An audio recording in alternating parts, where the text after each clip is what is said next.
تکنیک به من کمک کن بفهمم. اوه این قوقا میکنه بچه‌ها براتون. با یه سری آدما توی فضای مذاکره وارد تقابل میشی. تقابل نه، اون آدمه هر چی میگی بهش صراط مستقیم نیست، هر چی میگی نه یا انقلتی میاره. آدما اگر جلوشون وایسی چیکار میکنن؟ تقابل میکنن. اما اگه از یک طرف درخواست داشته باشی بهت کمک میکنه. بهش میگی که آی طباطبایی میشه به من کمک کنید بفهمم من چطور میتونم یک شرایط و یک سری فرایندها ایجاد بکنم که هم منافع شما تامین بشه هم منافع مجموعه ما. آیا شما کمک میکنید به من؟ چون ازش خواستم.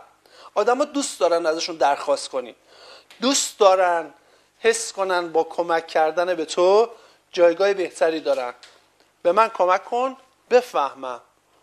ازش استفاده کنید وقتی با آدم ها اون آدمه با شما وارد تقابل میشه، انقلت میاره. هر چی شما میگید میگه نه، تفهیم میدید نه، این کار انجام میدید نه، نمیتونیم. دوست داره تو رو توی فشار بذاره. آیا دلیل میشه به من کمک کنید بفهمم من چطور میتونم این رو انجام بدم؟